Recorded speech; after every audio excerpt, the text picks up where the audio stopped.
রিটটি আসলে আমিই করেছি, ফাহমিদা আলম।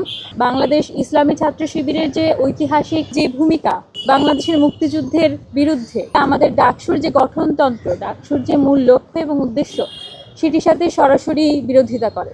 যে রিটটির কথা আপনারা জেনেছেন, সেই রিটটি আসলে আমিই করেছি, ফাহমিদা আলম। আমার ব্যক্তিগত উদ্যোগে এটি করা হয়েছে, কিন্তু আমার প্যানেলের সমর্থন এবং সম্পূর্ণ সহযোগিতা এ বিষয়ে আমি পেয়েছি।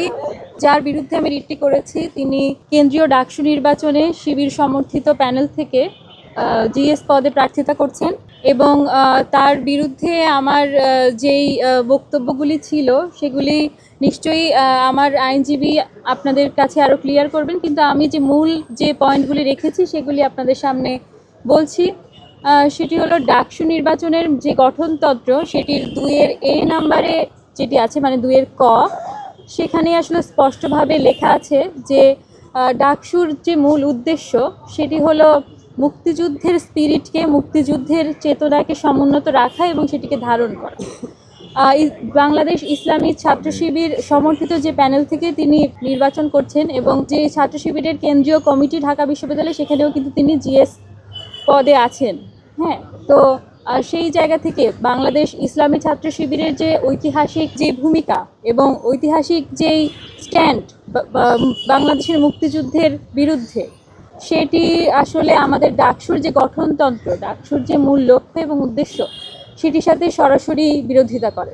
এবং আরও যদি এভাবে বলি, আরও যদি বাংলাদেশ ছাত্র শিবির নিয়ে বলতে যাই, বাংলাদেশ ইসলামী ছাত্র শিবিরের যেই গঠিত কিন্তু বাংলাদেশে হয়নি, সেটি আসলে 71-এর আগে তারা হচ্ছে বাংলাদেশে, এটি পশ্চিম পাকিস্তান থেকে পরিচালিত হতো। পূর্ব পাকিস্তানে এটির উইং সেটি খোলা ছিল, মানে পূর্ব পাকিস্তানে সেটি ইসলামী ছাত্র সংঘ নামে পরিচালিত হতো এবং পরবর্তীতে মানে 71 সালেও কিন্তু 71 সালের গণহত্যার সমর্থক হিসেবে, গণহত্যার সহযোগী হিসেবে বাংলাদেশ ইসলামী ছাত্র শিবির ইসলামী ছাত্র সংঘ নামে তাদের গণহত্যার সমর্থন চালিয়েছেন এবং গণহত্যার সহকারী হিসেবে পাকিস্তানিদেরকে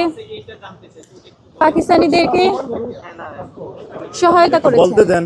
এক্সট্রিম মশার কয়েল প্ল্যান্ট ফাইবার দিয়ে তৈরি, ডেঙ্গু, চিকুনগুনিয়া বাহি সহ যে কোনো মশার বিরুদ্ধে দেয় এক্সট্রিম সুরক্ষা। এই ঐতিহাসিক স্ট্যান্ড থেকে এবং পরবর্তীতে যদি বলি, ইসলামী ছাত্র সংঘ পরবর্তীতে ইসলামী ছাত্র শিবির নামে স্বাধীন বাংলাদেশে রাজনীতি করা শুরু করে, কিন্তু 72-এর সংবিধান অনুযায়ী বাংলাদেশে আসলে কোনো ধর্মভিত্তিক রাজনীতি চলতে পারবে না, সেটি বলা আছে। তো যাই হোক, আমরা এস.এম. ফরহাদের বিষয়ে যেই আমার বক্তব্যগুলি তুলে ধরেছি, সেটির প্রথম বক্তব্যটা হচ্ছে ডাকসুর গঠনতন্ত্রের যেই লক্ষ্য এবং উদ্দেশ্য, সেটি অন্যতম একটি গুরুত্বপূর্ণ পয়েন্ট।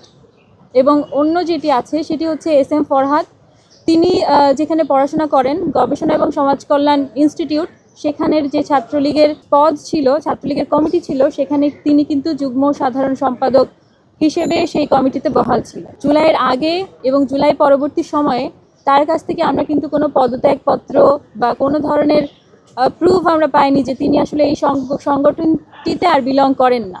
তিনি কিন্তু স্টিল এই সংগঠনটিতেই বিলং করেন এবং একটি নিষিদ্ধ সংগঠনের সদস্য হিসেবে তার কিন্তু এই নির্বাচনে অংশগ্রহণ করার কথা না।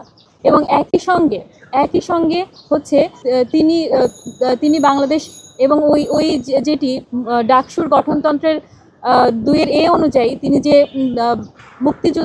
মুক্তিযুদ্ধকে ধারণ করেন না, তার সাংগঠনিক পদ অনুযায়ী তিনি যে বাংলাদেশ ইসলামী ছাত্র শিবিরের সাধারণ সম্পাদক হিসেবে আছেন, সেই অনুযায়ী তিনি আসলে, হ্যাঁ, তো সেই হিসেবে মানে তিনি আসলে এই ডাকসু নির্বাচনে তার প্রার্থিতার বিষয়ে আমরা এই বিষয়টি আনার চেষ্টা করেছি, বা এই বিষয়ে আমার রিটের মূল বক্তব্য।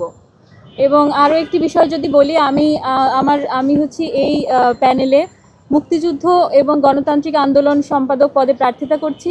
তো সেই স্ট্যান্ড থেকে, সেই কমিটমেন্ট থেকে আমার মনে হয়েছে এই বিষয়টি আসলে মুক্তিযুদ্ধের স্পিরিটকে যদি আমরা ধারণ করি, মুক্তিযুদ্ধের বক্তব্যকে এবং এর মূল মন্ত্রকে যদি আমরা সমুন্নত রাখতে যাই, তাহলে এই বিষয়টিও আসলে আমাদের প্রত্যেকের কনসার্নে থাকা উচিত। আর আরেকটি জিনিস, আমি যেখানে পড়াশোনা করছি, চারুকলা অনুষদ, ড্রয়িং অ্যান্ড পেইন্টিং ডিপার্টমেন্ট, সেখানেও আমি যে শিল্প সংস্কৃতির চর্চার মধ্যে বড় হয়েছি, সেই চর্চার মধ্যে আছি। আমি নিজেকে একজন শিল্পী বলে দাবি করি। সেই জায়গা থেকে আমার মনে হয় যে শিল্পীর যে দায়বদ্ধতা, শিল্পের যে উদ্দেশ্য, সেটি হচ্ছে বিস্মৃতির বিরুদ্ধে সবসময় স্মৃতির লড়াইটা জারি রাখা। তো আমি চাই না যে আমাদের যে ঐতিহাসিক স্ট্যান্ড সেটি আসলে আমরা ভুলে যাই, বা আমাদের ঐতিহাসিক গণহত্যা সেটি আসলে আমরা ভুলে যাই। আমি চাই এই স্মৃতিটা আমরা ধরে রাখি, এবং এটি আমার দায়বদ্ধতা হিসেবেই আমি করেছি। আমি আমার স্ট্যান্ডটা এবং আমার কমিটমেন্টের জায়গাটা আসলে আপনাদের কাছে ক্লিয়ার করেছি। নির্বাচন হোক, আমরা সবাই চাই। গণতান্ত্রিক পদ্ধতির অন্যতম একটি হাতিয়ার হচ্ছে নির্বাচন। তো আমরা কখনোই চাই না নির্বাচনটি বানচাল হোক।